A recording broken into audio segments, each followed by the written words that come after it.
Right, good afternoon, and good afternoon from London and from the Korean Friendship Association of the UK, the British Group for the Study of the Juche idea, and the Association for the Study of Sangam Politics.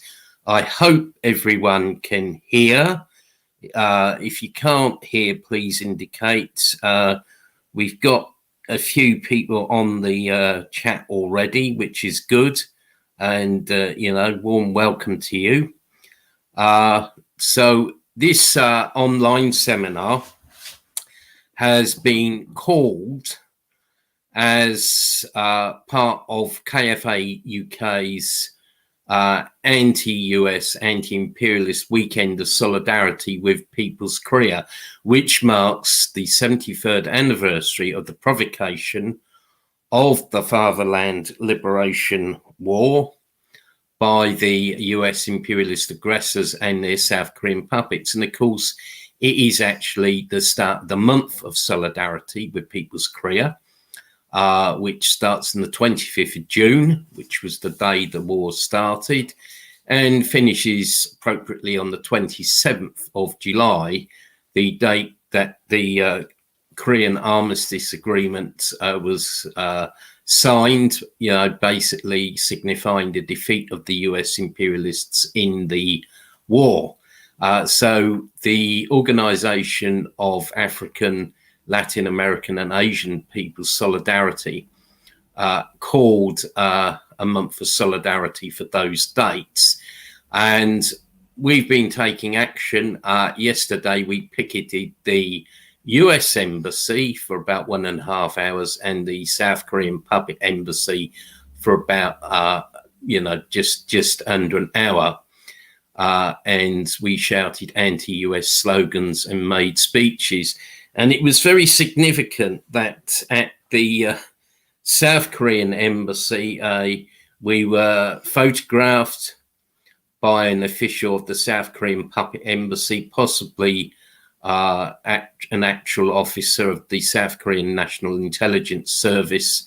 He was spying on the picket and photographing it. But he also came up to someone who had the book by President Kim Il-sung on Korean reunification, asked what it was, and the comrade said, "Oh, would you like it?" "Oh no, I'm not allowed to read that." So much for freedom and democracy in South Korea. Of course, it is a fascist state, a fascist dictatorship, and totally anti-communist. And before we go into the seminar, I think it's important to stress the relevance and necessity for events like this, because 10 days ago, the British Brainwashing Corporation carried a terrible program slandering People's Korea, making up lots and lots of lies. And this was done with the help of the South Korean anti-DPRK fascist website, the Daily NK, which of course is funded handsomely by the so-called US National Endowment for Democracy, which is a US regime change agency. It's very important we step up solidarity with People's Korea. We hope we get many people on this live stream as possible, and that more people will watch it and will share it.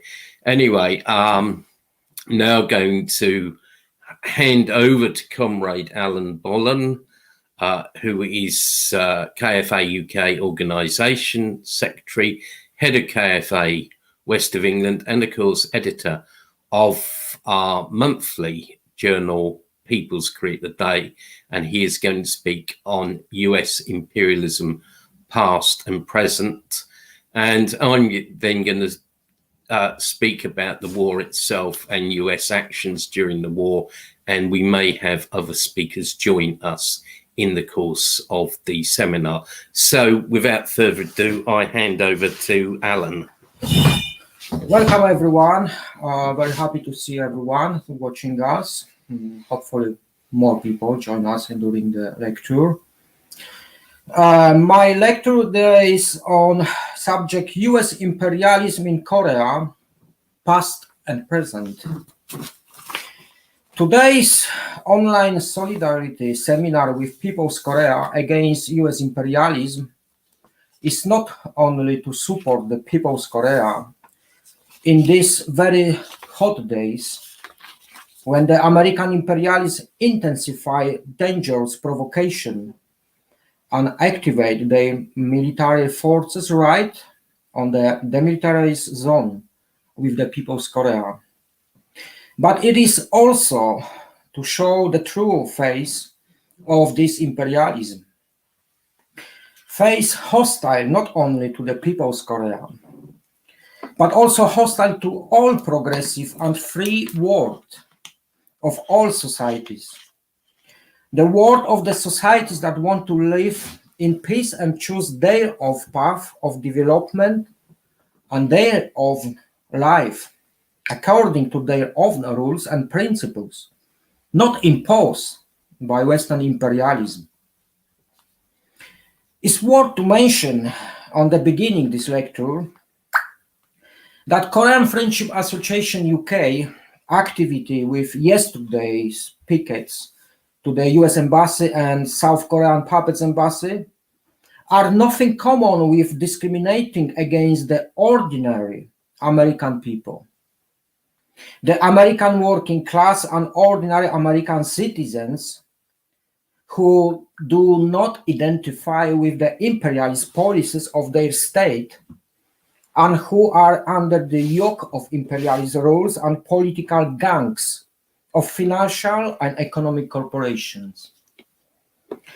Let's start with the topic that has already been discussed many times, but is so important that it should be constantly refreshed and shown.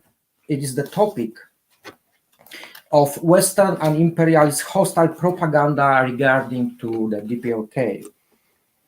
First, as we know and observing in this propaganda war, we see how intensively and with the involvement of huge financial and material resources, American imperialism with its collateral allies of several puppet state governments is trying to convince the whole world and influence the conscience of the people through the mass media that only it is the camp of truth, peace and democracy and guardian of world peace.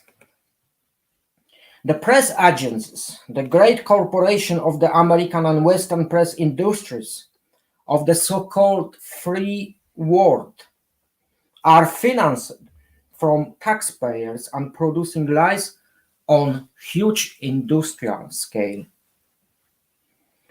If you look at them closely and confront these lies with the existing reality of the DPRK, make an analysis and compare the true life of citizens of the DPRK, compare it to this what is actually in the given topic of fabricated lies by them, in the fact their lies does not have any informative value, are often unreliable in the events they describe, and very often forcibly dramatized.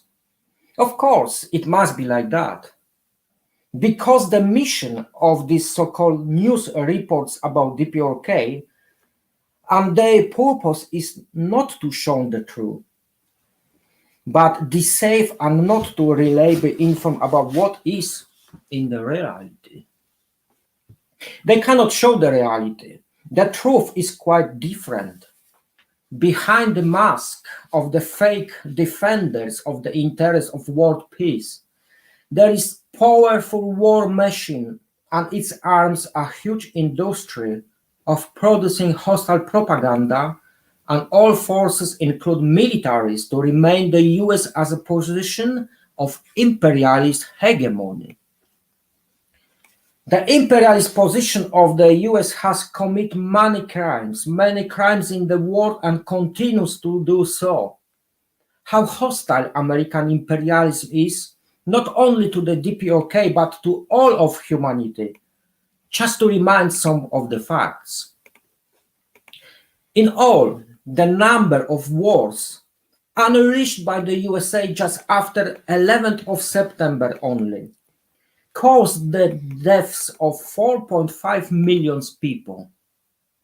And it is not only due to the military attacks, but also to their consequences, such as violence, hunger, destruction, and disease. However, this number is still growing as the consequences of conflict persist. According to the data, only 3.6 or 3.7 or 8 million people died from the reasons described as indirect causes, such as the deterioration of economic, environmental, psychological conditions, and the health situations. We all also know the huge number of victims of American aggression in Korea or other military aggressions, which were many in Vietnam, Syria, Iraq, Yugoslavia. This is the truly face of American imperialism. To understand DPRK meets with such fierce hostility, to understand why the existence of a free, independent, and wanting to go their own way, the way of building socialism according to the Juche idea. We need to understand the nature of imperialism presented in the international politics dominated by the bourgeois classes and capitalist financial and economic corporation government of the USA. They create this policy hostile to the DPRK, and we should look beyond them and create a world of Western media manipulation and lies. The interest of world imperialism and its main player of the world stage, which is the US, clash and contradict the interest of the existence of a free and socialist state of the DPRK. The interest of imperialism is to maintain hegemony and domination in the world. Subjugation for exploitation and economic gain, this is what they want. Capitalism is ruled by profit. In order to have a profit, need to constantly spend new efforts and resources. In order to gain these exhausting forces and means, one must constantly conquer them, even by military force. Press agencies. The press agencies of so-called free world, from the great corporation of American and Western press, saying about DPRK, if you look at them closely and confront them with the existing reality which is in the DPRK, if you make an analysis and compare with what is actually in a given topic, in the fact, they don't have any informative value, are often unreliable in the events they describe, and often forcibly dramatized. It must go that way because the mission is not to say the truth. This is mission to purpose to deceive and unreliable inform about what is in the reality. In this process of distorting the truth and reality of the DPRK into shameful lies and portraying this great country as a terrifying place that no sane person would think of saying anything good, it is definitely within the purview of the propaganda masters in Washington, heavily paid by the imperialist politicians. We must understand the essential fact that any government that truly challenges capitalism or imperialism will stand is the subject of an uninterrupted campaign of slander and lies conducted by reputable and serious commentators. and sooner or later becomes the object of propaganda, but also subject of a military attack from the USA.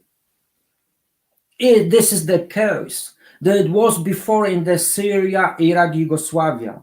However, in the case of the DPRK, the case is different.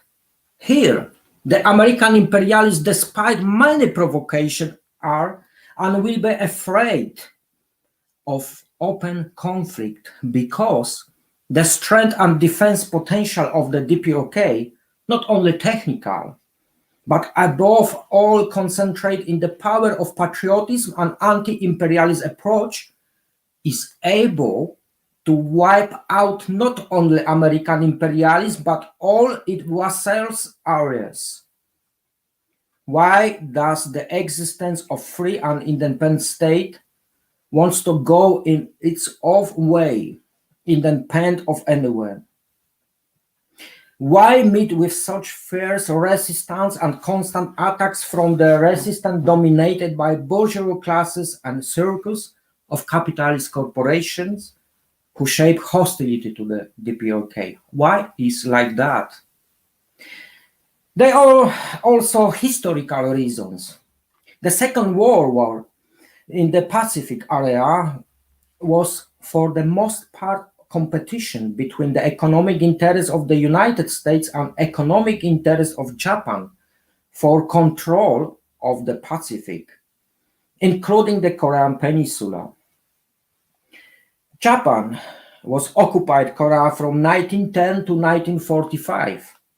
Then, the Japanese oppressors were driven out by the Korean resistance movement, whose leader was the founder of the DPRK, Kim Il-sung.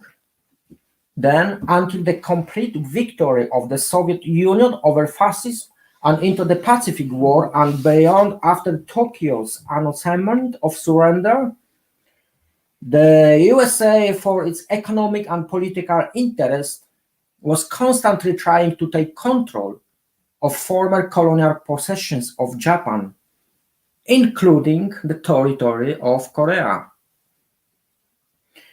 The activities of guerrilla warfare, waging a heroic liberation struggle and the armed resistance of the People's Army under the command of Kim Il-sung, teach toward these plans.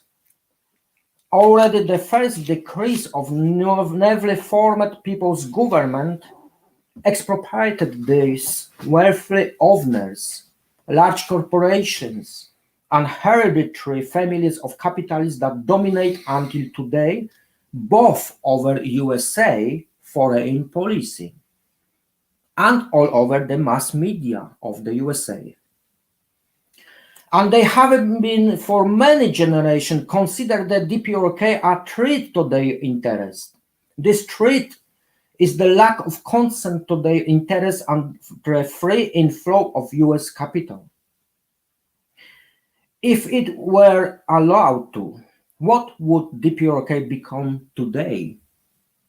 If would be another American colony, it would be American colony shaped as a Western neoliberal vassal model, as is in the case with the southern neighbor with the puppet government controlled from Washington. We know the reasons why the image of the DPRK is distorted and changed in the media. This was and is also the case with the Korean War. Perpetuate in the world and constantly repeat lie about the aggressions and attack of the Northern Korean regime on the southern free democracy region of Korean Peninsula is one of the most popular and widespread and constantly rehated lies of Western propaganda. How was it actually? According to the American version, the aggression came from the north and it is the DPRK as an aggressor, and it happened through the series of attacks along the line outlined by Americans of the artificial dividing line of the 38 parallel into sovereign country according to them. But what kind of sovereignty they are talking about? What kind of sovereignty in the case of the state created artificially and maintained by foreign military forces? It is fully ridiculous for the Americans to claim that those attacks constitute a violation of an internationally recognized border state and the invasion of foreign forces. How can Koreans invade their own Korean territory with so-called foreign forces? The cruelty of American imperialism during the Korean War is unparalleled in the world. By 1953, over 3 million Koreans died on the battlefield, and every building in the north having more than one floor, American bombs turned into piles of rubble. The survivors live in the caves. Significant, though the rarely mentions, is the fact that the bombing of the air of the civilian population has become a distinctive way of the conduct of wars by the imperialist powers, including from the time of Second War by the USA. As a result of long-term subdivisions of the Korean Peninsula, more perpetuated by the war's two socio-political and economic systems were created. One, South neo-colonial entity without its own identity and sovereignty, which cemented the former power and wealth of the small class of landowners, compradors, and Japanese collaborators through the neoliberal principles of uncivilized and anti-human capitalism, protected by American troops stationed on the other north of the People's Korea, which as a result of initiating far-reaching reforms in the interest of the majority of the broad masses of society, built system of social justice and prosperity under the banner of Juche socialism. Also, to understand the past and present provocations of the US imperialism, one must understand the very nature of imperialism and its capitalist oppressive character. It must be said that hatred and attempts to destroy revolutionary governments have always been part of US official policy. These goals were attempted to be achieved by exporting the so-called color revolutions and organizing resistance with financial and organizational support in those countries that have not accepted and don't want to adopt the Western-style liberal capitalist model of the Yankee colony at the service of the US corporation financial elites. And also by the using developed trade embargo strategies and putting pressure on other countries to have this implemented ostensibly to defend the values of democracy or create a free democratic world. In the past, the USA has always armed and financed the enemies of the socialist countries.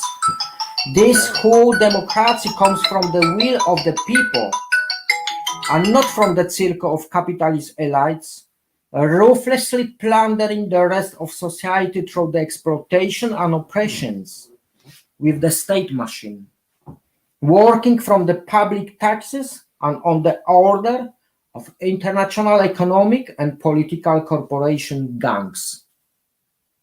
In the past, the USA also always violated the borders of socialist countries, threatened with nuclear weapons and shouted anti-socialist and pro-capitalist favors to its citizens, propaganda shriek and gibberish of propaganda full of lies and distortions. Refraining from nothing that might under the efforts of the states to build prosperous, independent, and not exploitative societies by blocking the supply of essential goods and forcing them to bear the crippling burden of defense spending. The American present, the resulting economics, was as evidence of mismanagement and inherent shortcomings of revolutionary socialism. That's what they're calling about.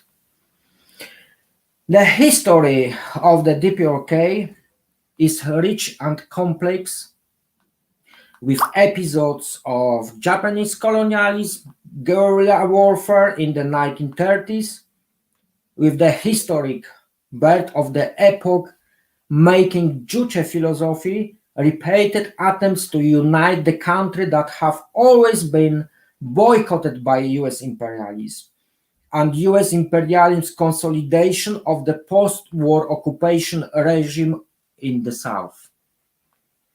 And also the shameful Holocaust that the United States, under the banner of the United Nations, inflicted on her in the early 1950s.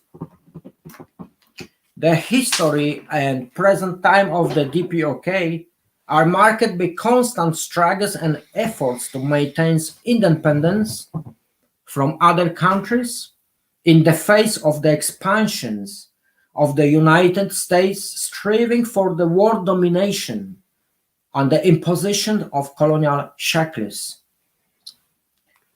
The history of DPRK is rich, but the history of the DPRK is also creation and development, is also full of great and glorious achievements.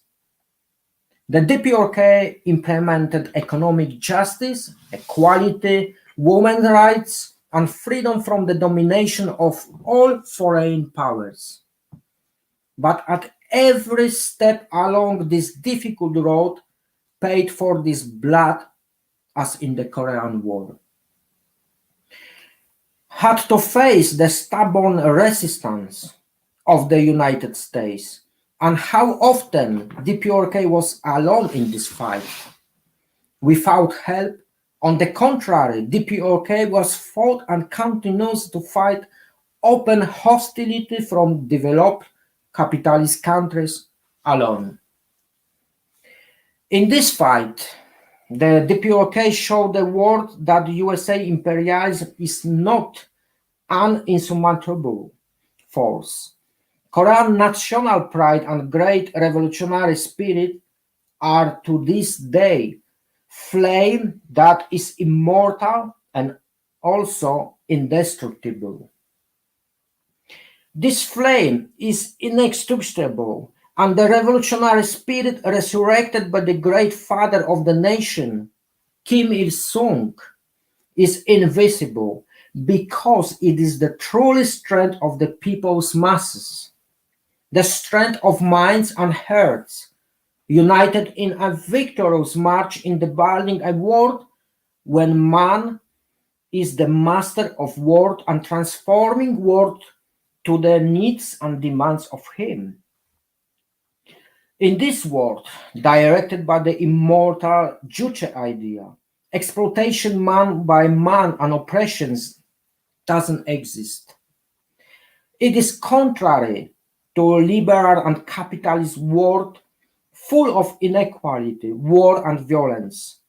It is wonderful world of equality and lack of any divisions. It is world full of justice, prosperity, and happy, liberated, and full, rich life in every aspect of human nature.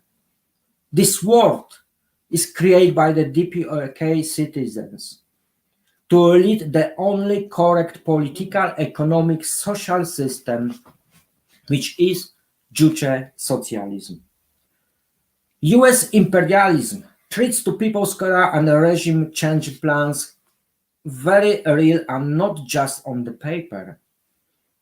Last year, the journalist Abby Martin showed film footage which showed US and South Korean troops practicing attacking mock-ups of what were clearly homes in the DPRK.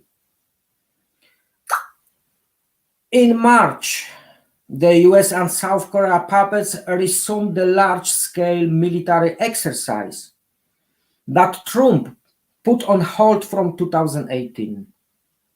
Although many here will disagree with the domestic politics of Trump and his general personality, Biden is a far worse warmonger, war maniac than Trump, and he is very hostile to DPRK. From the 13th of March this year, for 11 days, the Freedom Shared war exercise were actually greater in scale than the old four-ego exercise. B-1 nuclear bomber was involved and the nuclear aircraft carrier Howard Lawrenson. Significantly, the exercise include leadership removal and beheading operations, drills with clearly aim at the destruction of the socialist system in the DPRK. 5 rounds of live fire annihilation drills, which began in May, being staged by the USA and South Korean militaries, and will conclude in a few days' time. Therefore, our important task, goal, and subject of all activities should be to actively defend the truth about DPRK and show the face of American imperialism in the truth, how is in the truth. Let our enemies know that the truth about People's Korea will be preached with even greater ferocity and intensity by us, more than all their invented lies. Let's not remain passive. Let's be active. Let them know that the support and love of the free Korean people, love and dignity to achievements of Juche-style socialism is on our mouths and in our hearts. And we are ready to act to defend the People's Korea with militancy and a revolutionary spirit of Mount Pike II, with the slogan of Korean's People's Army, do or die. Defend the People's Korea with no ifs and no buts. Manse. Manse. Thank you very much for listening. Thank you very much, Alan, for such a comprehensive and detailed speech. I'm going to speak now, and if other people who wish to speak, I have sent you a link in Messenger, and if you click on that link, it will take you into the live stream and you'll be able to speak. So if you do that as soon as possible, you'll be able to speak. Well, you got praise, Alan. There you go. Thank you very much. Right, thank you. Okay, well, I will speak now, and then we can perhaps take a few questions. There'll be time to take questions, and if other speakers want to join, people who've got invite links to speak, if they can join, they can speak. Anyway, good afternoon, everyone. This is Dr. Hudson, the chairman of KFA UK and chairman of British Group for the Study of the Juche idea. And today I'm going to, because this is the very day that 73 years ago, the Korean War or Fatherland Liberation War actually started. So today I'm going to talk about who started the war and about US imperialism's brutal atrocities against the Korean people. You know, the other day in a KFA UK Telegram chat, Someone mentioned the liberal US academic and so-called, in inverted commas, career expert, Professor Bruce Cummings. And Cummings actually differs from a lot of the imperialist and bourgeois academic establishment, that rather than outrightly blaming the DPRK for the war, which is like the orthodox line, if you study A-level history or O-level history, that's what you will be told.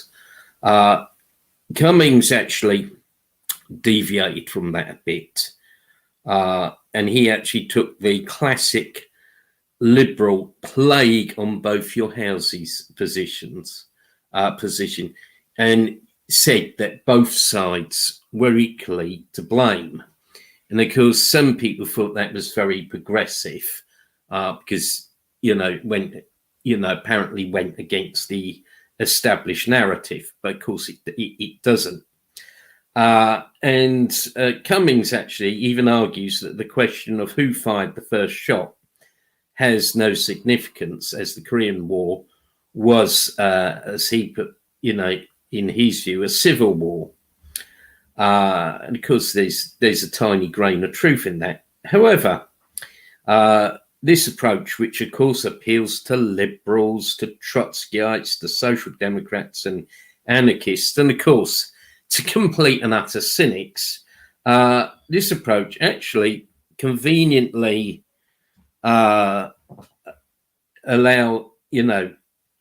absolves US imperialism from the blame of starting the war, from the blame of provoking the war, and of the awful crimes committed by the US during the war.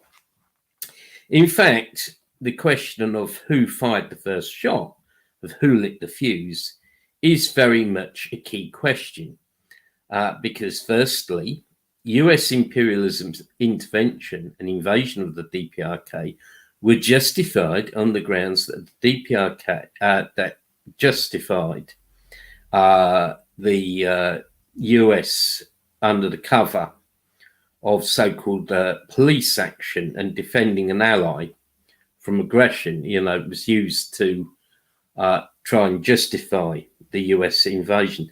Secondly, by falsely painting the DPRK as being responsible for the outbreak of the war, the US demonized the DPRK for decades and still demonizes the DPRK to this very day.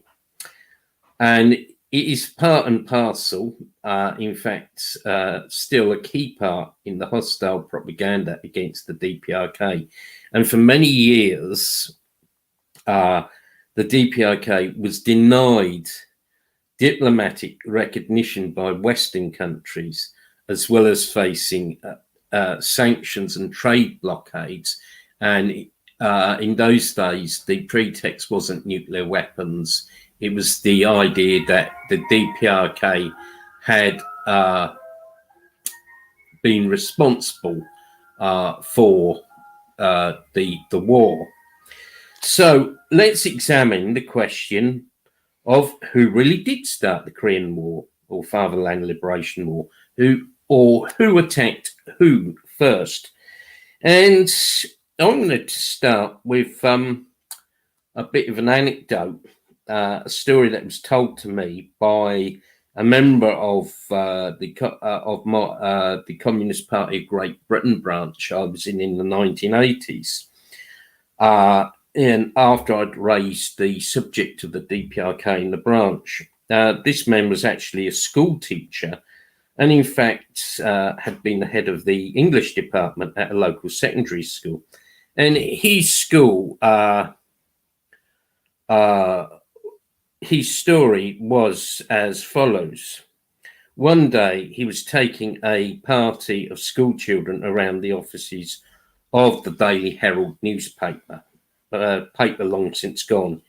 In those days, there was no email or internet, and instead you had the ticker tape that used to print out the the stories. You know, news stories used to come through, and at the beginning of the visit, the ticker tape came through with the words, "South Korea has attacked North Korea." However, when they were finishing the visit 2 hours later, this had been changed to "North Korea attacks South Korea," quote unquote.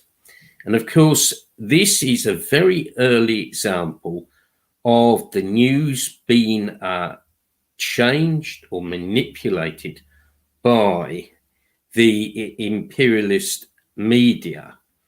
We have always to remember that in Western countries, what you see is not objective news, not facts, but what they've actually created themselves.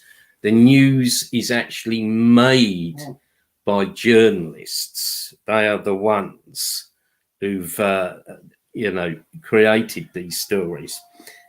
And in fact, the US had long coveted the Korean Peninsula because of its geographical position, as well as abundant resources. US aggression in Korea began in the 19th century.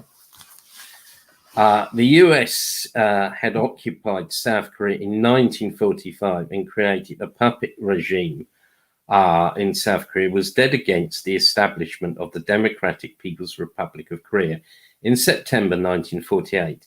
In those days, the US imperialists did not simply believe in the so-called containment of communism, but in what they called rollback. John Foster Dulles, US Secretary of State, was a well-known architect of this policy. And Dulles had actually made a lot of money in the 1930s through his dealings with the German Nazi Party. And of course, he was also involved with the United Fruit Company. And his brother, Alan Dulles, was the notorious US CIA director and author of the Dulles Plan to overthrow socialism. But anyway, that's another story. So Dulles had written a book called War or Peace, arguing for the, in inverted commas, liberating socialist countries.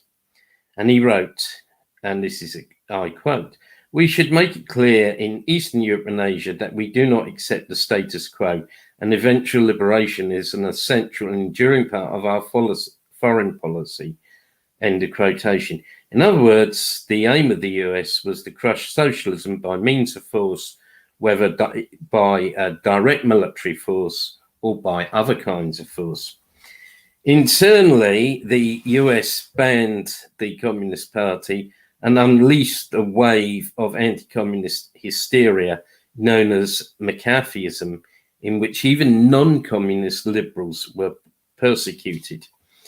In South Korea, the US established a puppet army under the control of the US Military Advisory Group. The US armed and primed South Korea for a war against the DPRK. According to an official document released by the US Congress, they handed over more than 145 rifles, some 2,000 machine guns and submachine guns, over 2,000 pieces of various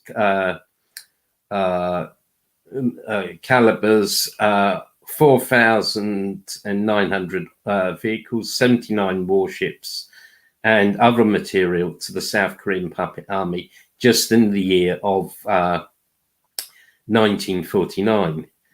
The US imperialists deployed most of the South Korean puppet armies along the 38th parallel and perpetrated armed provocations against the DPRK. In 1949, the South Korean puppet army intruded into areas of the DPRK, such as Mount Sumgat, Mount Upna, and other areas, causing a lot of damage and casualties. The DPRK was attacked a total of 2,617 times. On January 26, the US concluded the so-called US-South Korea Mutual Defense Treaty on the 14th of April 1950, a then secret directive of the US National Security Council, Directive NSC 68, authorized the start of the Korean War. Dulles, the architect of the rollback policy, actually visited South Korea in June 1950, just 1 week before the war started. It is impossible for this to have been a coincidence. Dulles even inspected the front line along the 38th parallel, and a picture shows him looking at a map.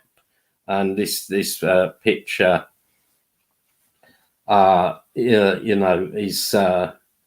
is available in different books and on different websites. Dulles said to the South Korean puppet army, and I quote, "No strong enemy, whatever, would stand against you, but I hope you will strive ever harder, because the day is not far off when you have to display your great might for its own sake," end of quotation. Addressing the South Korean Puppet National Assembly, he said, "You are not alone. You will never be alone so long as you continue to play worthily your part in the great design for the freedom of human beings," end of quote. This was a coded message to the South Korean puppets to start the war. After visiting South Korea, Dulles stopped off in Tokyo and met General Bradley and General Douglas MacArthur, as well as US Defense Secretary Johnson. Again, this meeting cannot have been coincidental. On the 22nd of June, Dulles stated somewhat cryptically and enigmatically, and I quote, "The United States will soon take some positive action." It was evident that the meeting was to finalize the provocation of the Korean War. The DPRK's population was only half that of South Korea, so it would be absurd for it to try and initiate a war against South Korea.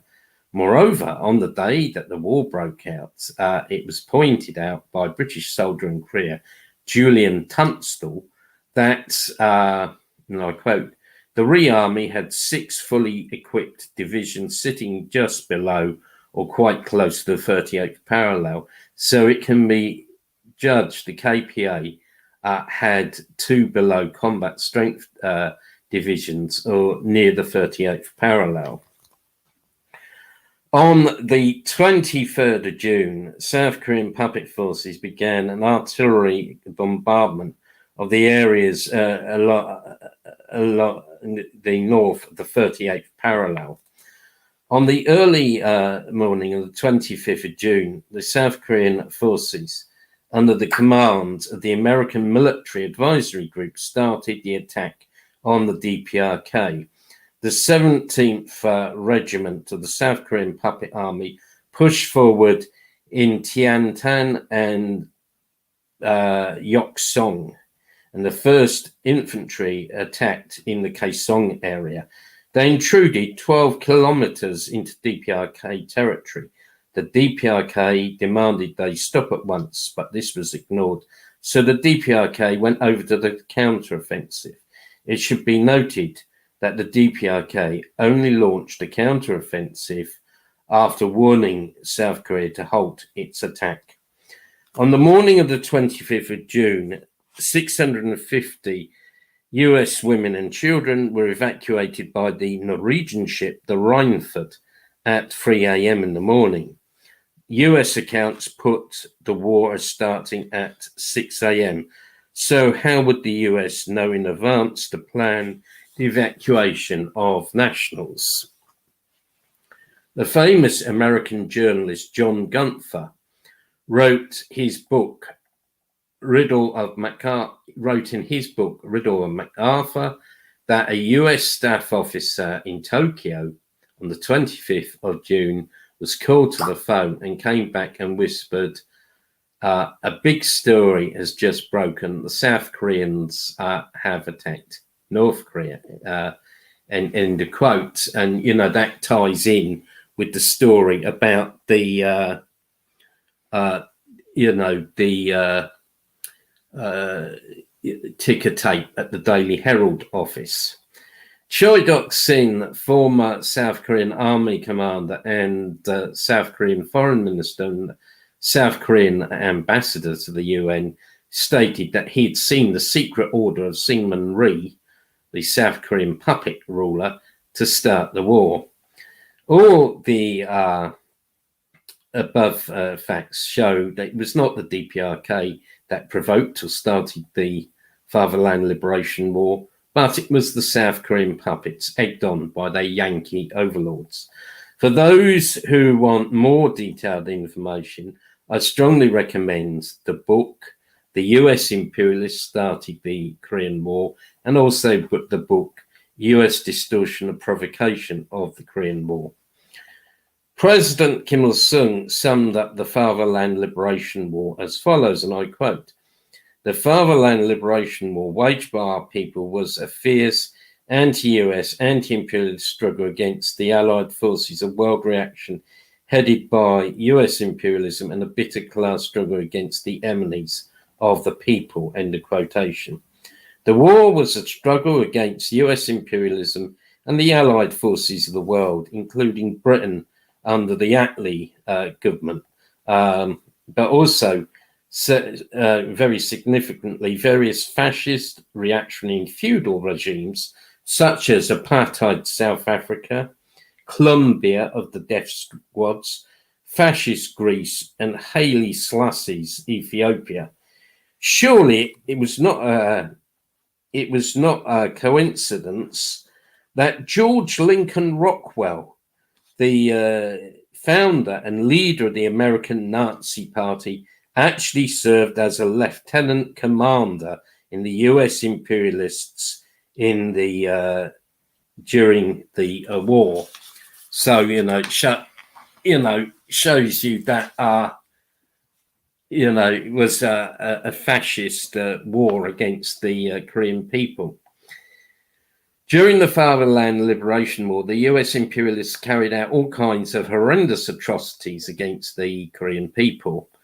1.23 million civilians were killed through the massacre by the US imperialists during the war. As President Kim Il-sung said, Engels once called the British Army the most brutal army.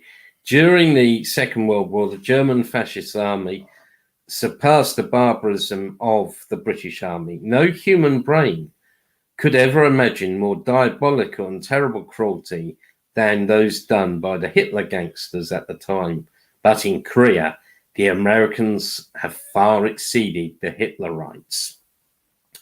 At Sinchon County, the US imperialists and their collaborators, such as former landlords and capitalists, massacred 35,383 people, including children, women and elderly people. The DPRK has built a special museum in Sinchon County for the purpose of anti-US, anti-imperialist class education. And I've visited the Sinchon Museum 5 times, the old museum 3 times, and the new Sinchon Museum. It is about 2 hours by road from Pyongyang. The new Sinchon Museum was constructed at the site where the massacre of mothers and children occurred. Previously, people would visit the museum, which stood in the town of Sinchon, and then would come to the spot where the US imperialists had murdered the mothers and children. Visiting the museum in October 2015 and April 2017, I saw the grim and truly stomach-turning evidence of the Yankee imperialists' crimes in Korea. The US imperialists had temporarily occupied Sinchon County, South Hwanggi province from October 1950 to December 1950 and killed on average 500 people per day. Yes, 500. Really, the Yankees and their puppets outdid the Nazis in terms of savagery, as they managed to kill so many people in such a short space of time and in a confined area. The US imperialists used all kinds of barbaric and bestial methods of killing and acted like wild animals. The Sinchon Museum is equipped with the latest technology and even includes sound effects. An atmosphere of anti-US, anti-imperialist militancy was created by the song "Death to the US Imperialist Aggressors" being played over the PA system. There are anti-US posters on display, and one could purchase cheaply booklets such as Sinchon indicts the Yankee barbarians. We all know nonsense anti-imperialism that you will not find anywhere else in the world. You know, as an aside here, you know, people who you know, who try to say that DPRK is revisionist and so on. Well, you know, if the DPRK was revisionist, it wouldn't carry out anti-US education. It wouldn't have a museum such as the Sinchon Museum. It wouldn't talk about taking a 1,000-fold revenge on the US. It'd be simple as that. Anyway, to continue, there is a revenge pledging ground as well. When Marshal Kim Jong-un visited the Sinchon Museum in November 2015, he said as follows: US imperialism is the arch villain of aggression which came into being and got fattened with aggression and plundering. He pointed out that its nature and brutality as an aggressor remained unchanged forever. And if there is any change today, it has become more insidious and more crafty in the method to satisfy its greed for aggression. To intensify the class education is more urgent today when the younger generation, who've experienced neither exploitation and oppression nor the stern trials of war, have emerged the driving force of the revolution. The class education should not be delayed or neglected for a moment, though time passes and generations are replaced, but it should be intensified in depth and on a permanent basis. As a fish cannot live without water, it is impossible to think about the sovereign life of our people and the dignity and value of human beings without anti-imperialist, anti-US and class education. End of quotation. The US did not just carry out massacres in the DPRK, but also in South Korea. Many South Korean communists and people perceived to be sympathizers of the DPRK were killed by US troops. At Nogunri in South Korea in July 1950, US troops from the 7th Cavalry killed 400 civilian refugees. Basically, the US killed people in South Korea, which they were claiming to defend. The US also used biological and chemical weapons against the DPRK.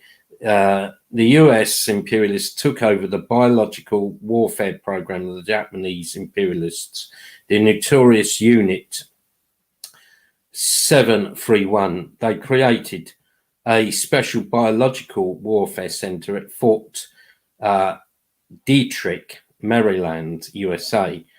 At the instructions of MacArthur, the then commander of the US forces in the Far East, Shiro Ishii and other war criminals other Japanese war criminals were involved in the research of germ weapons carried out by the US forces. The data of the unit was transferred to a unit of the US forces known as a Center for the Study of Biological Weapons. And at that time, US scientists worked out more than 20 kinds of study reports based on it.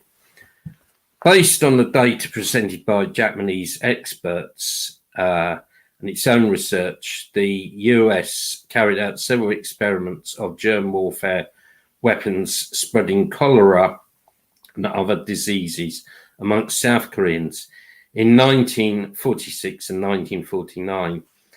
The US Joint Chiefs of Staff drafted an emergency operational plan for germ warfare based on it and put the plan into practice against the Korean people during the Korean War.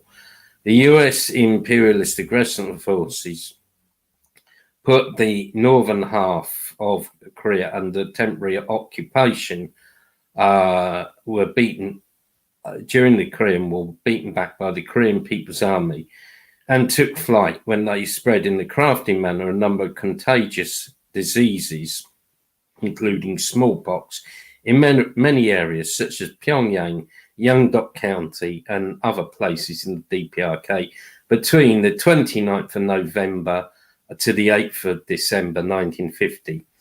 The criminal actions of the US in using germ warfare were confirmed at the time by the International Scientific Commission of the World Peace Council, which sent an on-the-spot investigation team, which included the renowned British scientist Professor Joseph Needham, Fellow of the Royal Society, and also captured US airmen confessed to their crimes. The US dropped napalm on the DPRK, as well as carrying out saturation bombing on an unprecedented scale. They dropped bombs which were an equivalent of 18 bombs on 1 square kilometre. In Pyongyang City, the US completely destroyed the factories, enterprises, educational, medical and service facilities, as well as dwelling houses by dropping more than 428,000 bombs in more than 1,400 sorties. Especially on July 11th and July 12th, 1953, 400 planes of the US Air Force dropped 6,000 napalm bombs and time bombs, killing more than 8,000 people. Time does not allow me to give a full and detailed account of US imperialism's crimes against the Korean people. US imperialism's war against the DPRK and the Korean people was not police action or an action to defend peace, but an attempt at the genocide of the entire Korean nation. It was a war of conquest against the DPRK, a war to destroy the people's democratic system in the DPRK, as well as to destroy socialism in Asia and the world. It was also a war against national liberation movements. The task for us in KFA UK is to strengthen solidarity with People's Korea and make sure that the truth about the start of the Korean War and the crimes of US imperialism in the war are widely known. Remember that the past determines the present and the future. Thank you for listening. Thank you very much for your great speech. Thank you. Right, I'll take a few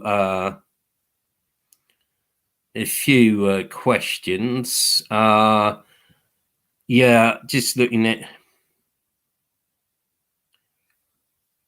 There was questions from Comrade Ben about the speeches that will be published. Yes, we will publish the speeches before People's Korea Today, and will be also in People's Korea Today on upcoming new issue in July. But I think that will be a bit earlier published on our pages on Facebook as well.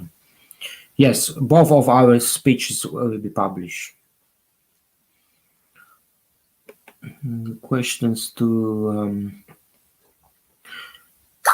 yeah, I can accept. I can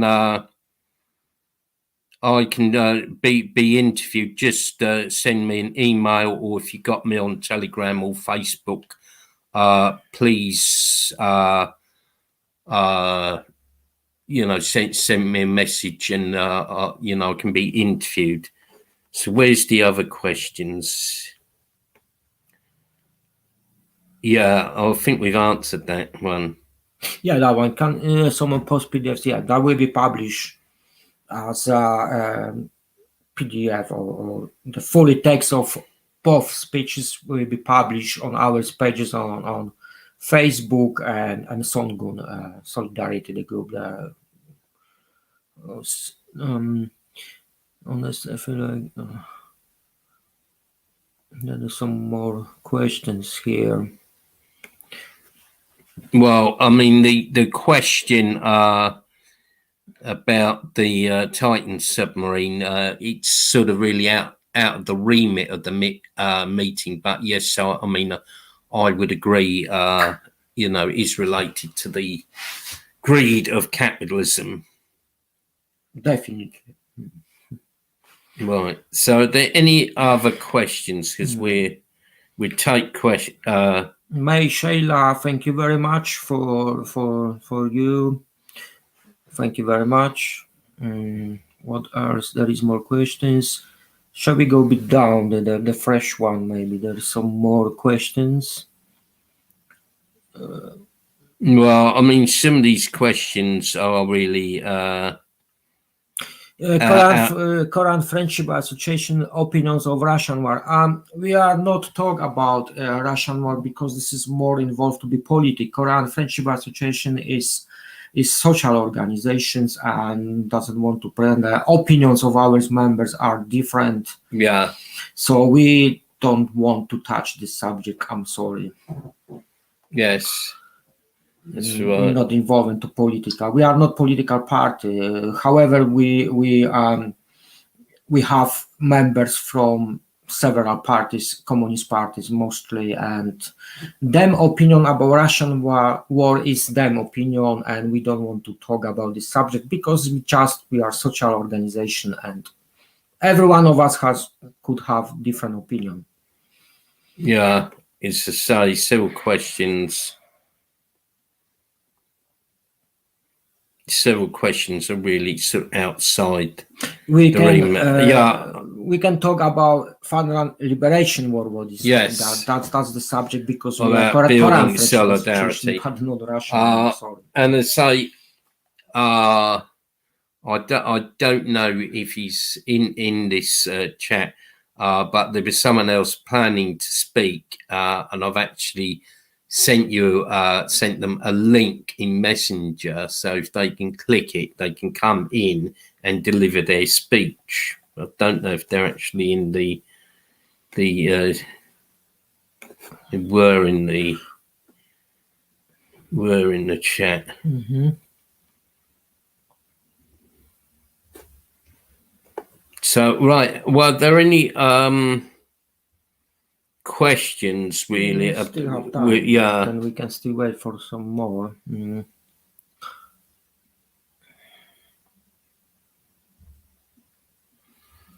What will happen to South Korean museums, like the War Museum in Seoul? Well, I mean, obviously they will be changed. That's what will happen. These will be changed because, the South Korean puppets have obviously an incorrect view of the war, and it will be changed to the correct view of the war. Mike Hunt, can we on NSVA have the shot?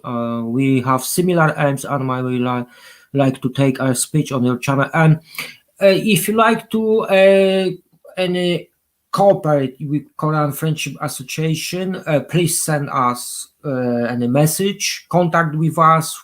We get contact with you. We will see. It's hard to say now because we don't know each other, but please, more than welcome. Send an email, touch with us, message. There is email address. We have a contact email address of me or the main one of organization website. Contact to us and we talk about, we will see. Possibly, yes. Yeah, it depends. It depends. It's hard to say now.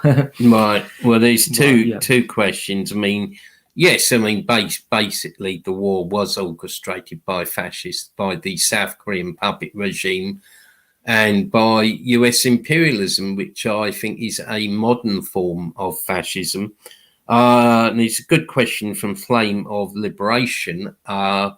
About the role of Japan. That is very, very interesting because Japan is, of course, the one of the traditional enemies of the Korean nation. You know, they occupied and colonized Korea for several decades in the 20th century, and Korea was liberated from Japanese rule in 1945, and Japan secretly participated in the war in 1950 because they had to keep its involvement a secret because this would have been a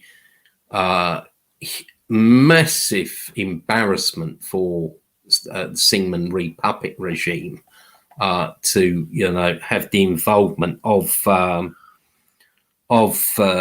the Japanese in the war. So, in fact, Japanese troops fought in the uniforms of the South Korean puppet army, and the Japanese imperialists also took part in minesweeping operations, and Japan was, of course, the rear base for the war. Japanese factories were producing munitions for the war. So they were very, very much involved in the war. And the facts started to slowly come to light in the 1990s, where I think some Japanese who lost relatives in the war demanded compensation from the Japanese government, and also people were awarded, some Japanese were awarded medals for their involvement in the war. So yeah, they were very much involved in the war. And of course, South Korea is really like a dual colony of US imperialism and Japanese imperialism.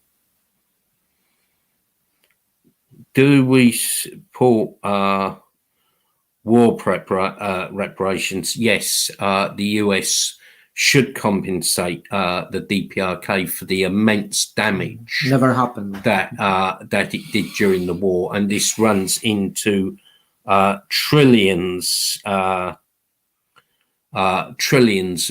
dollars.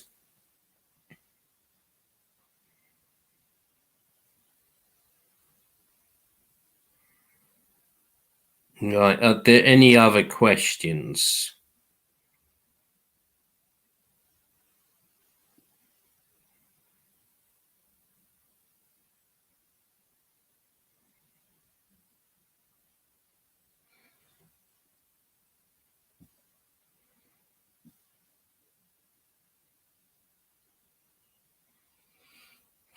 Well, that's an interesting question. Whether the other countries involved should pay reparations.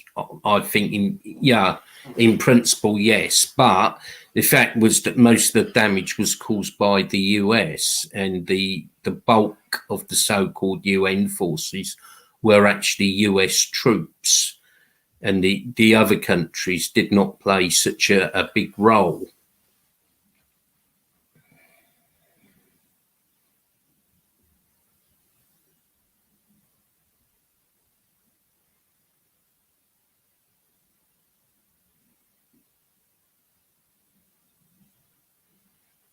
Right. Are there any other questions, or anyone want to make comments? You can put comments in the chat.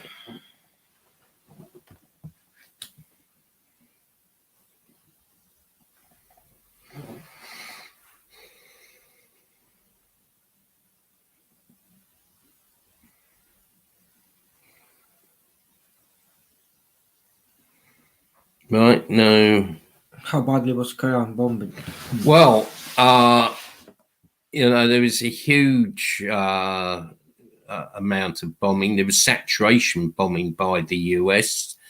I think it was about 18 bombs per kilometer were dropped. And in fact, in Pyongyang, only 3 buildings were left standing.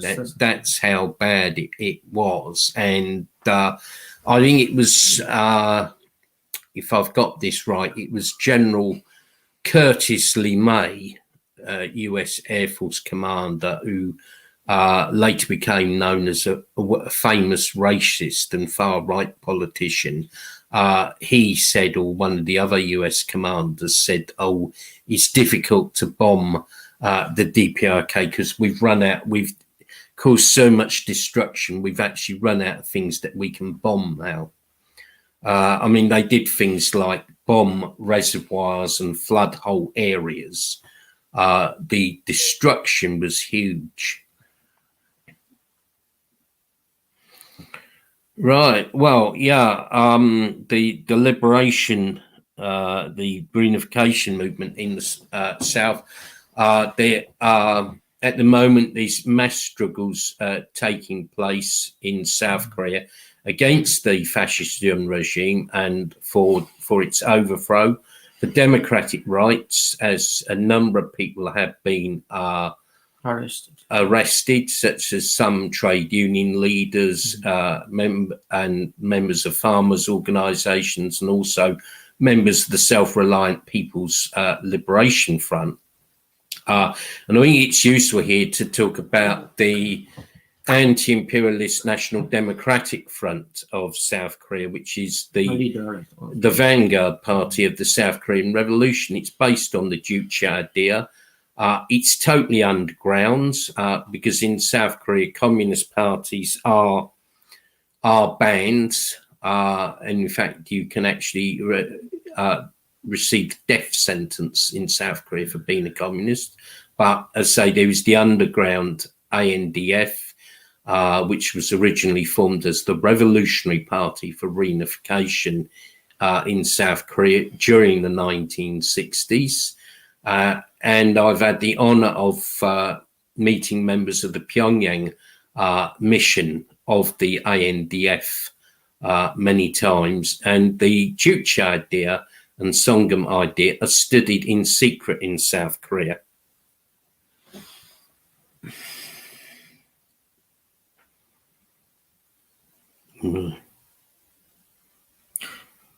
Which was your favorite communist countries? Well, the first communist countries doesn't exist. That's right, socialist countries. I mean, I think each country had its own road to socialism. The only socialist country I've really been to is the DPRK. I went through Eastern Europe in the 1980s when it was under what I would call revisionism, modern revisionism, and it didn't look particularly good, and it collapsed soon after. And I've studied the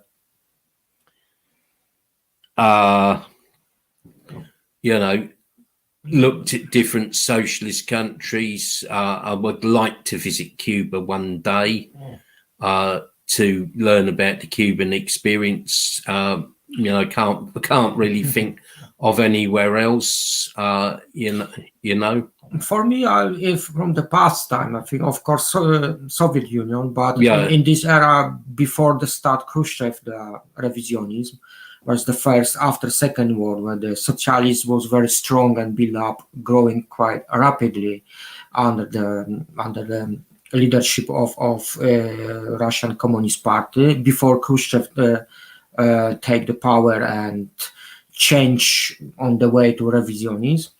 And second country, I would say, I used to like Vietnam, but also after the liberation, before they take the part on the road, open up road, the same revisionism.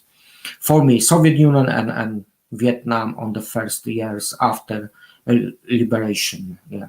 Mm-hmm. Yes. Okay. Next Right. question, please.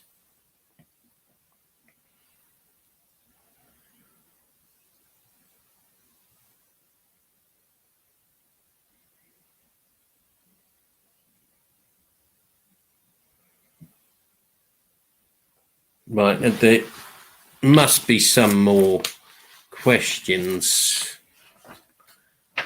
While people think of questions, is there anything else you want to add, Alan?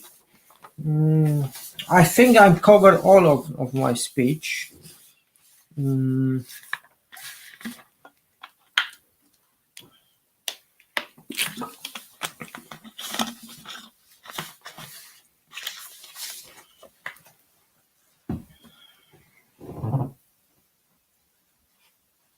I like to stress out the point of it is fully ridiculous for the Americans. They claim that attacks constitute from violation to an international scale because there was an independent state and North Korea invite South, which is completely ridiculous because, as I said, it's quite funny. How can you Koreans invade their own territory? This is still Korea, so calling them invaders is absolutely not not relate to them. It's just a lie, which they are used to. For that to support them point of see the point of worldview. So how the Korean invade their of Korean territory with foreign forces? They calling foreign forces for nothing. It is Korea, is them territory.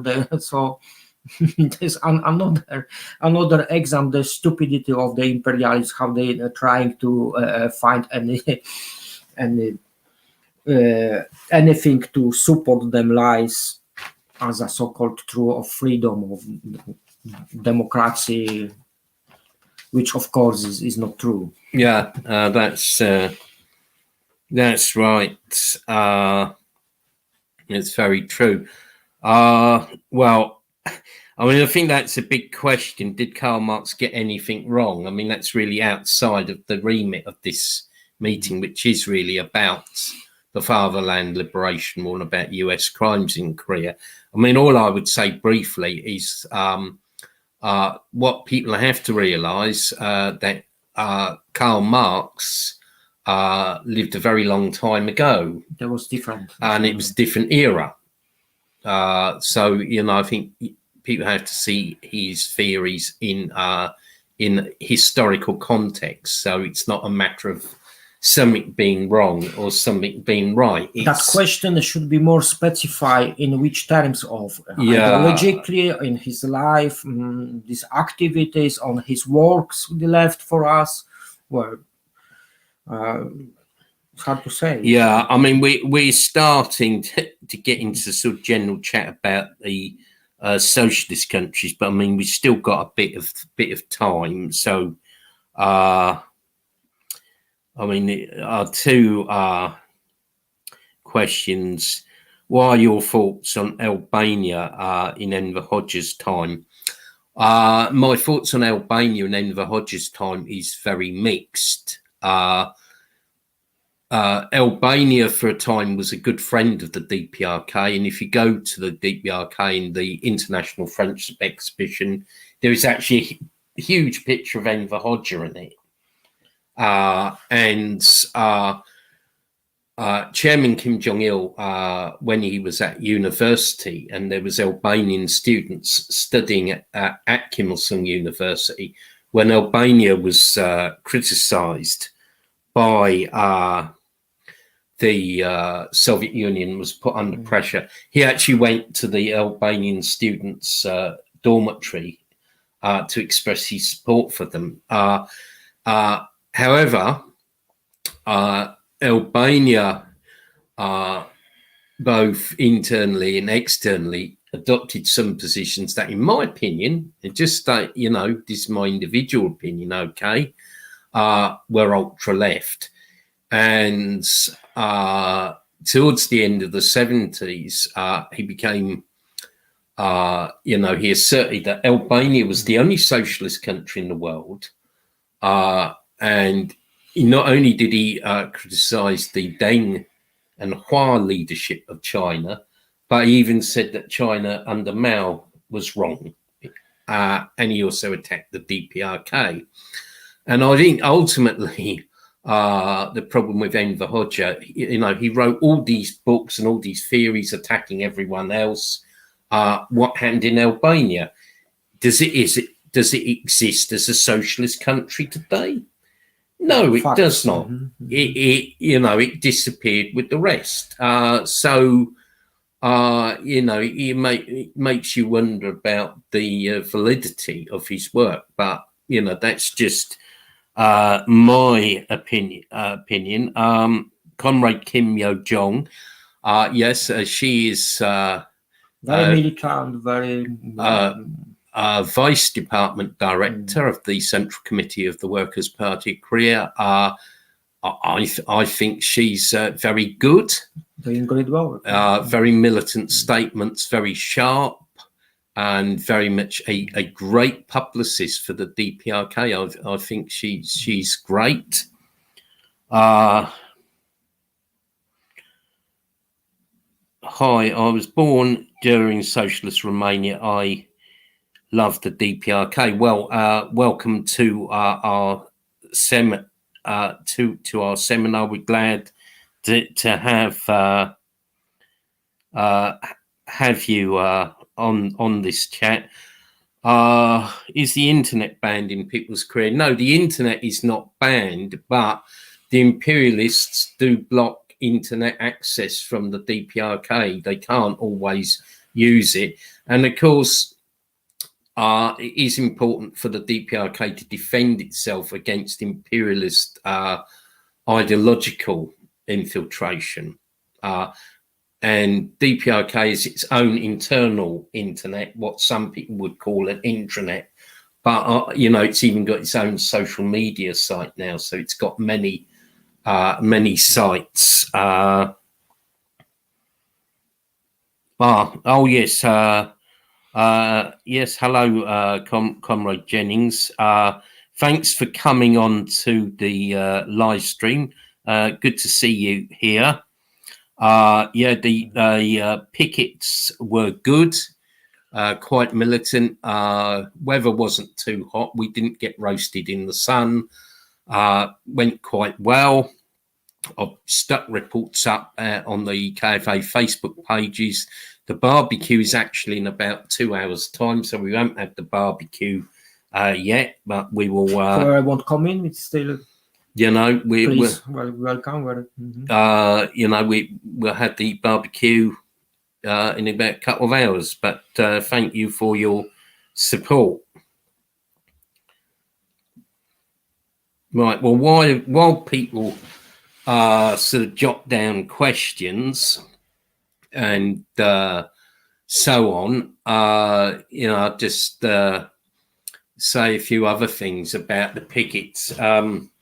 In fact, KFA UK got threatened from an unknown source, both over the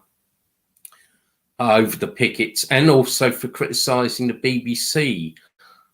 We got this very hysterical email saying that we were indulging in hate speech, that we mustn't criticise the BBC, and that everybody who took part in the picket would get investigated by, I think it was the police, Home Office and intelligence services. Plenty institutions.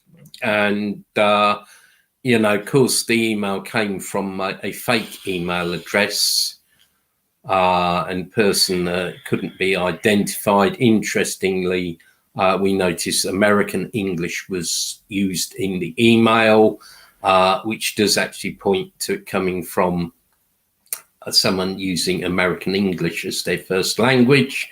So it points to an American or possibly a South Korean, because South Korea uses American English rather than British English. So but despite the threats, we went ahead with the pickets and we didn't have any trouble. No, We have our security system. It consists of policies and some of the defense technique, which are legal. It's nothing to do illegal. Also, I would like to say that email been passed to the police, and it's not like the person think the police will arrest us or will be against us. No, the police legally is for support us and provide protection to us. Well, I mean, actually, yesterday we didn't have any trouble with the police, and they were very nice. We had friendly conversations with the police. On the end, I said, thank you very much for your great job to protect us.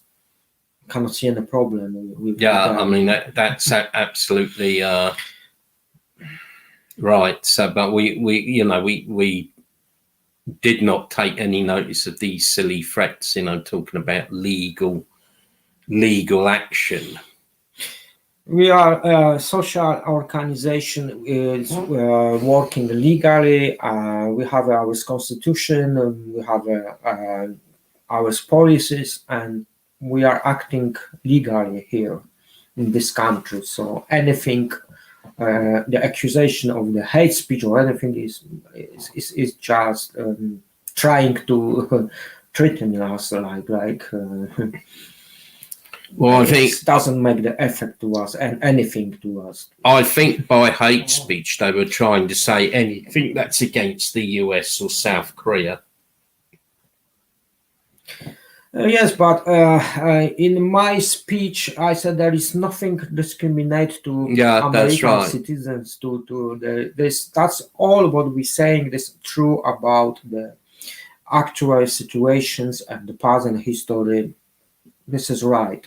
There's nothing to be as a hate speech or discrimination, not at all. Right. Okay. I mean, that's the point. We're against US imperialism. We're against the US empire. Yeah. It's not a matter of being against individual Americans. In fact, we even have a KFA branch in the US, which is very KFA very active, USA, yes. Which is very active. Comrades from Korean Friendship Association in USA, they are very active. They are our comrades. Yeah, it's all right. Right. Okay. Any other questions or comments?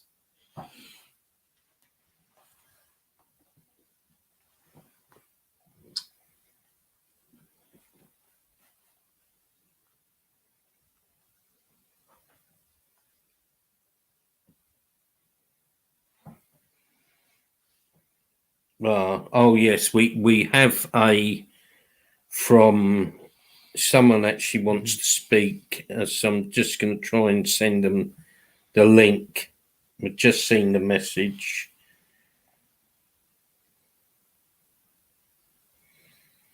Copy link. I'm just sending a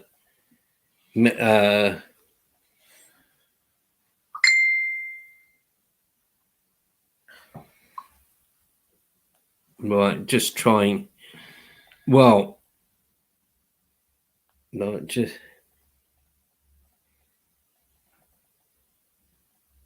upcoming plans, activities of our organization. There is question. Right. Okay. Right. So, sorry, so many messages coming in. I just sent a link to KFA Germany so they can come in. Plans. Well, I mean, plans for forthcoming activities. We've got big plans. July is going to be the 70th anniversary of the victory of the Korean people in the Fatherland Liberation War. We're going to have a meeting in London for that, and we're going to have an online event for that as well, for for people far outside of London, and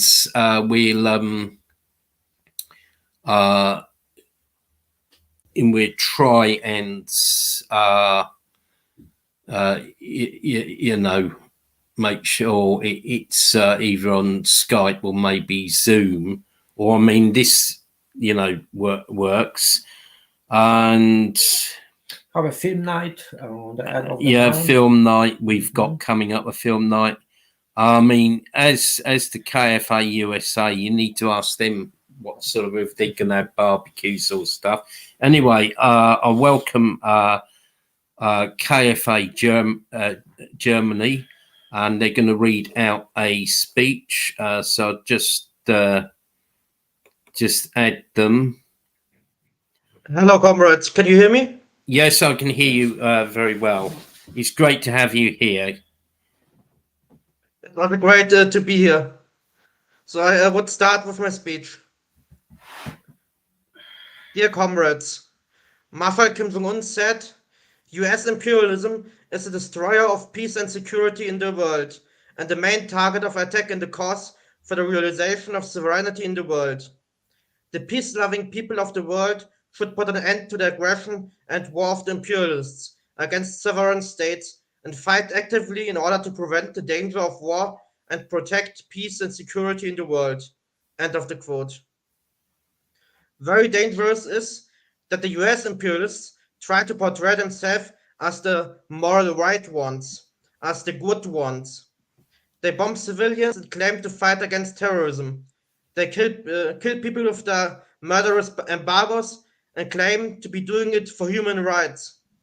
They set the world again and again in danger of nuclear war and point the finger at the DPRK because of their nuclear weapons, while having thousands of nuclear bombs themselves. While more and more people saw through the lies after many aggression wars in the Orient, the US imperialists managed through misinformation in the mainstream media about the Ukraine conflict to present themselves as a defender of sovereignty in Ukraine and the anti-imperialist forces as aggressive invaders. Of course, the Western imperialists mainstream media doesn't tell the people that the sovereign regime in Ukraine was put in place through a fascist coup against the legitimate government by the US imperialists. They don't tell about the massacre at Odessa, where over 100 people were burned alive by the fighters for sovereignty and democracy. They don't tell about the 9 years of bombing against the people of Donbass. They don't show the children murdered by the Ukrainian fascists. We have to show the people the truth. Show the imperialists lies. Show them that US are the aggressors. That they are the danger for world peace, not the DPRK or Russia. Down with US imperialism. Down with imperialist media. Long live the DPRK. Long live Marshal Kim Jong-un.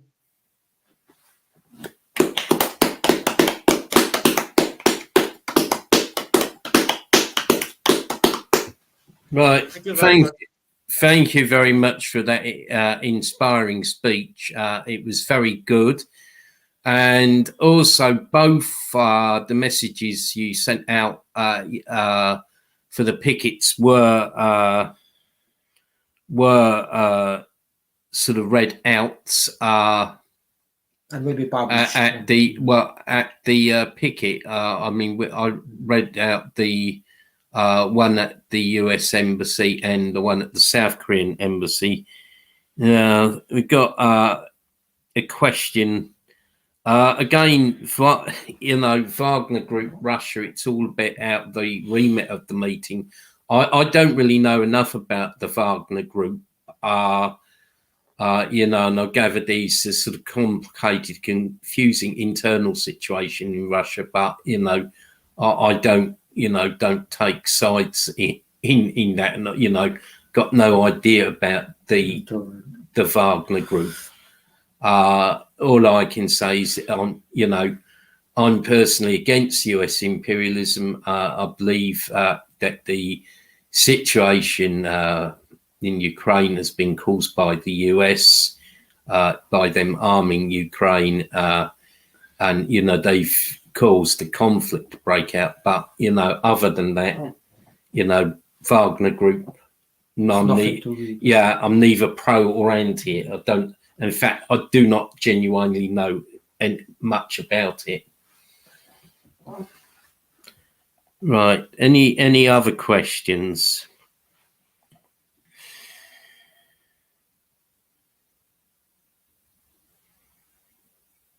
Right. No other questions.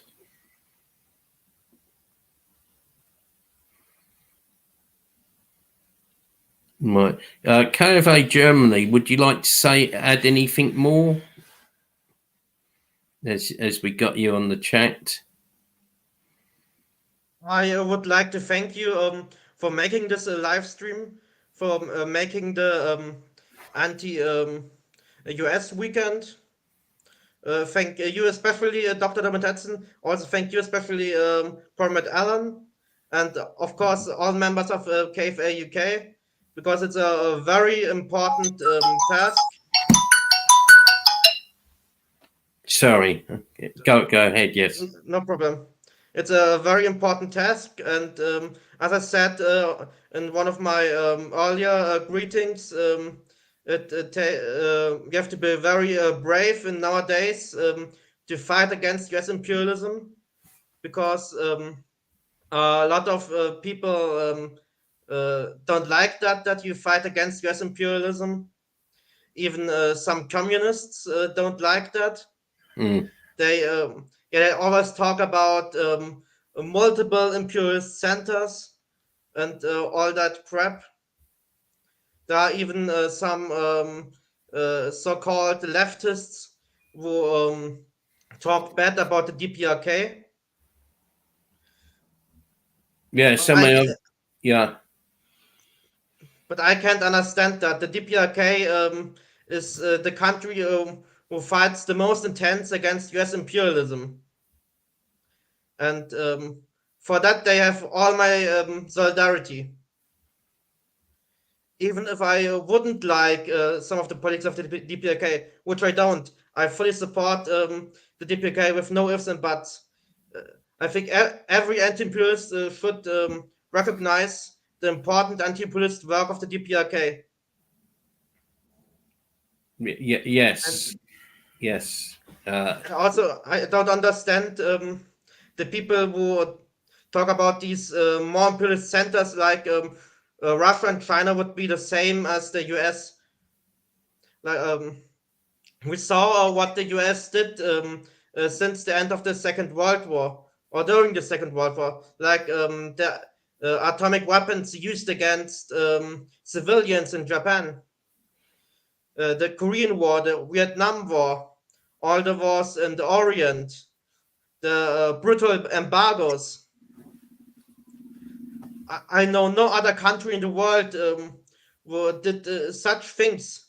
Like Comrade, I think Comrade Allen was it. Like Comrade Allen said, the brutality of the U.S. imperialists is even greater than the one of the Nazi fascists. Yes. Yes.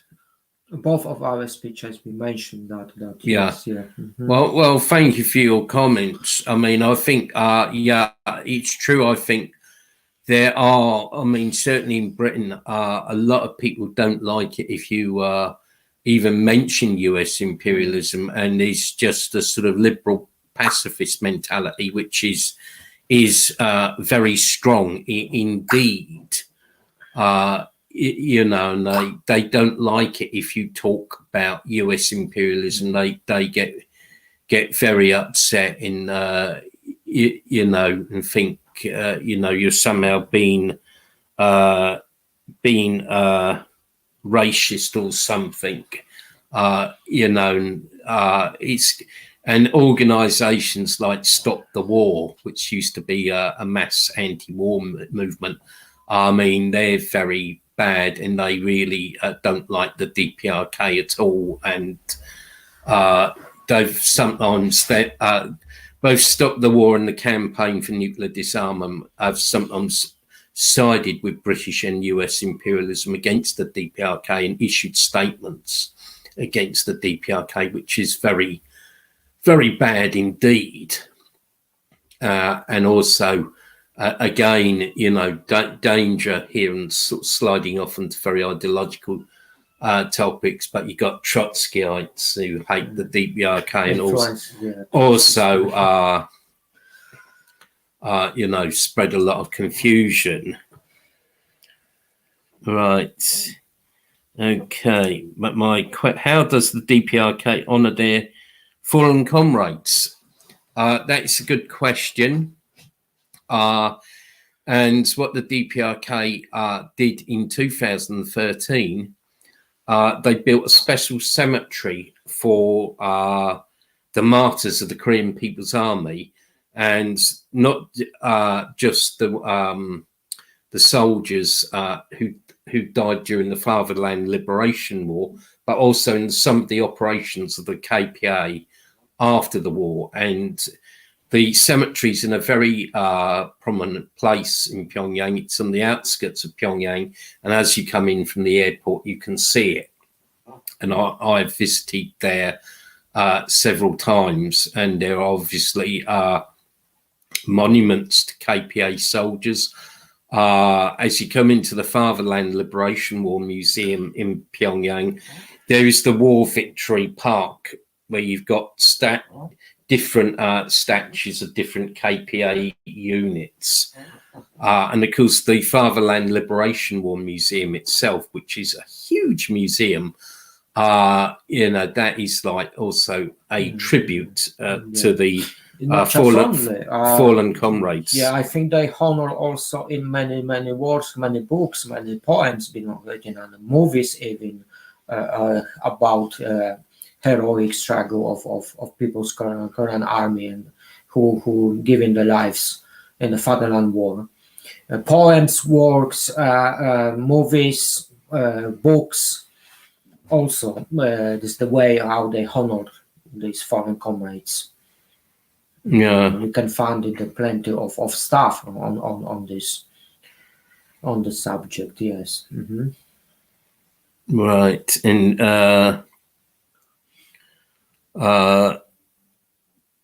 just on thank you, Ben, for that comment. Again, Alexander Dugin is really outside the remit of the meeting. I don't know enough about Alexander Dugin. What I do support is like an independent world where every country is independent and that there's no imperialism. Now, I don't know if you'd call that multipolarity.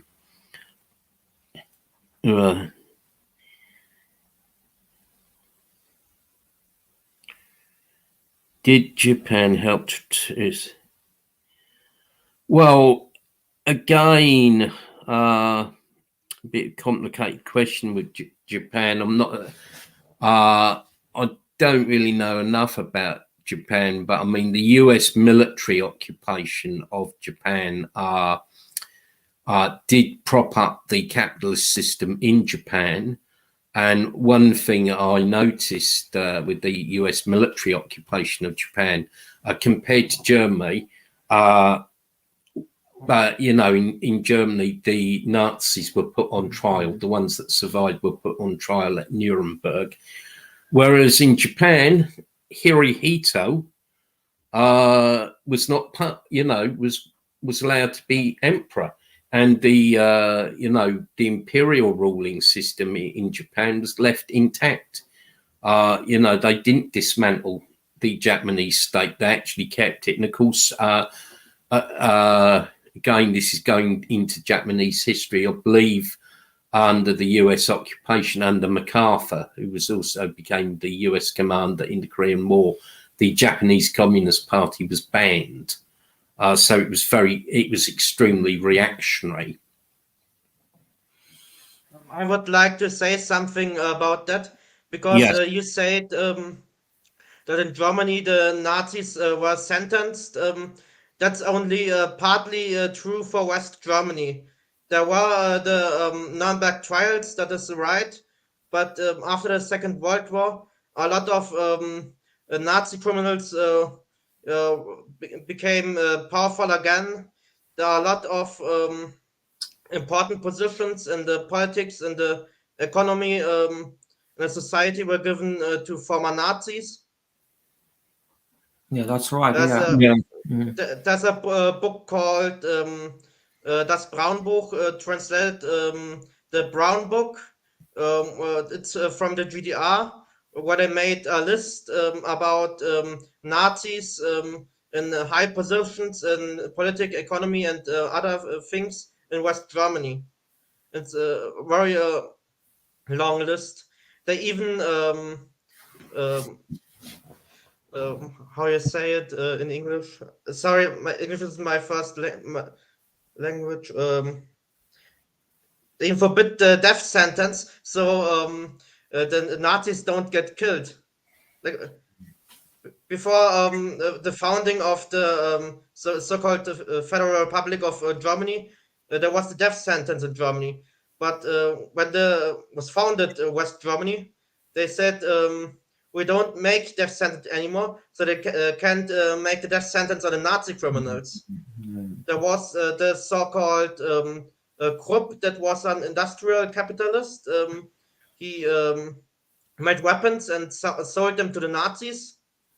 And he was sentenced at the Nuremberg trials, but the West Germans then said, yeah, you can go, you're free. We all did bad things during Nazi time, no problem, you can go. So they in West Germany, they didn't really do the denazification. In East Germany, they did it consequently. That the Nazis were sentenced and they didn't get in any high positions, any Nazi. But in West Germany, even the first federal president of West Germany was a former member of the NSDAP.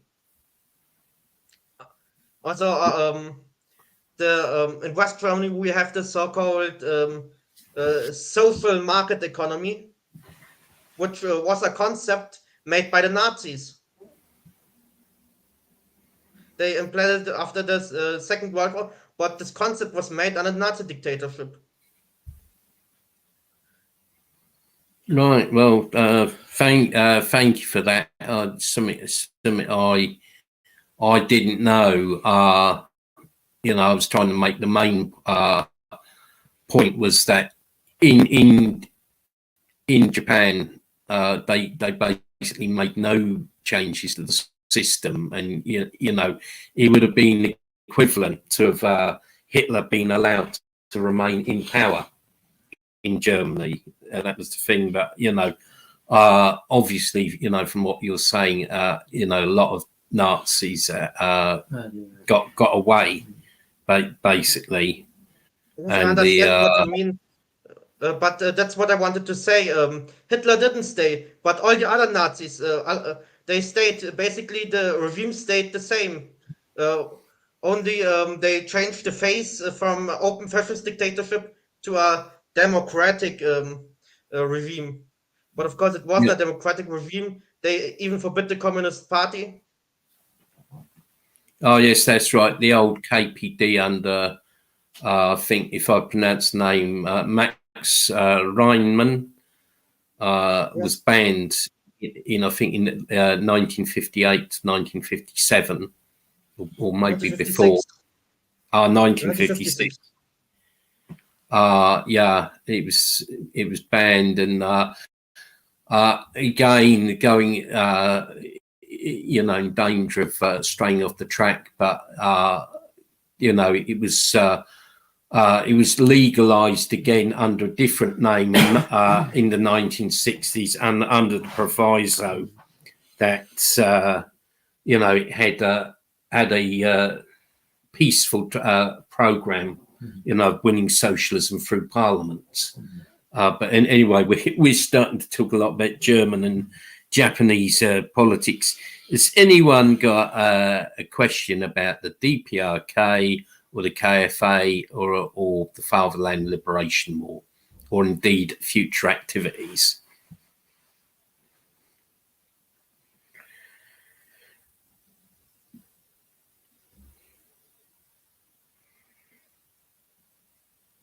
Yes, if there's no final comments, we sort of draw the meeting to a close. But just give people 1 or 2 more minutes if they want to ask any questions. But please, ask stuff that's directly about the DPRK or KFA.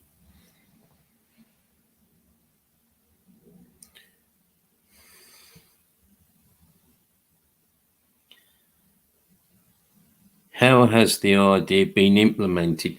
Well, that could be a subject of another live stream, and we did do an online study course. Very big question. On the Juche idea, which is available on YouTube and also available in ebook form. But to sort of try and summarize an answer to your question, Juche, in terms of practical application, implementation, means Juche ideology, independence in politics, economic self-sufficiency and self-reliance in defence. And those are the basic principles that are applied in implementing the Juche idea. And, you know, today you'll see that the DPRK is developing in the spirit of self-reliance, using its own resources. You know, that's a short answer. And, you know, refer you to, you know, the relevant part of our study course on the Juche idea. There is central online library of Korean Friendship Association. You can find plenty books also about Juche idea, include my short book about Juche idea.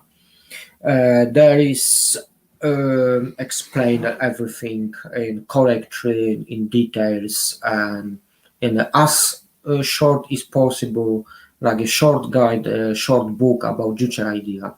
So very welcome if you like to find some more about Juche idea, how it was implemented in Korean Revolution, or any the other aspects of the fantastic Juche idea. Please go to our website, or on the Facebook you can find a link to online library. At the moment we have over 140, I think, books, still growing, still new books, and plenty of them is directly about Juche idea. Yeah, I'll take the last few questions. Chinese, not the Chinese involvement in the Fatherland Liberation War was, yeah, I mean, the Chinese sent volunteers, not actually regular troops. So they played a role. However, you got to remember that in the first stage of the war, the DPRK actually liberated 90% of South Korea on its own, and you know, without any outside help. And the decision that the People's Republic of China made was when MacArthur actually said he was going to turn the war into a war against China, and that he not only wanted to destroy the DPRK, but he wanted to invade China. And thoughts on birth rate decline in South Korea and decline in workforce. Well, yeah, you know, I'd say two things about that. Firstly, in the DPRK, the birth rate is higher than South Korea, and the higher fertility rate. The DPRK gives special benefits to mothers of large families. In the DPRK, if there's a woman has more than 3 children under school age, she works 6 hours a day but receive pay for 8 hours a day. And also women who have a lot of children are awarded some other special benefits, and can also get a medal as well. And South Korea, it's terrible. And in fact, last week, it was actually admitted in the South Korean media, there was a terrible case of a woman who strangled 2 babies to death because she couldn't afford to bring them up. And he put the bodies in a freezer and kept this secret from the husband. Terrible case. And this is because in South Korea, despite all the propaganda about South Korea, you know, liberal human rights paradise, all high growth, oh, it's so rich. None of this is true. It's a highly exploitative society. People there are very poor. They work very long hours. The wages are very low. The real starvation on the Korean Peninsula is in South Korea, not the DPRK. Lots of pathologies and growing suicides. Yeah, growing, that's right. And the suicide rate in South Korea is, I think, probably one of the highest, if not highest in the world. It's a terrible place. Therefore, people do not want to have children in such a place, and simply they cannot afford to have children. It's as simple as that. Whereas in the DPRK, you've got free nurseries, you've got free education, free healthcare. Yeah, you know, and it's you know, you got all the benefits to bring up children, whereas you don't have that in South Korea. You know, it's just hell on earth. Because in DPRK, the human is on the top, not profit, like in capitalist countries. That's the main sense. No profit, just human and human needs on the top. Not profit, like the capitalist countries. South Korea is paying for them, occupied by US military bases, and the capitalist system is paid the cost of the capitalist system, like we said before. Yeah, I mean, that's a good point, Alan. That's why it's good to have several people on these live streams. South Koreans are paying about $1 billion a year to be occupied by the Yankee troops. You know, they've been occupied by the Americans, but they're actually paying for the privilege. You know, that $1 billion, that could fund childcare, that could fund healthcare, it could fund schools, but it's been wasted. It's going to the US. And, you know, similarly, all the, you know, this so-called wealth in South Korea, it's going to the multinational corporations. It's going to McDonald's. It's going to the HSBC Bank. It's going to these companies. And, you know, there's very little left for South Korea. You know, it's highly exploited. Right. Well, I think we've been going for 2 hours. So I think we should draw it to a close, because I think very soon people might start arriving for the barbecue. In fact, I've got people phoning me asking. So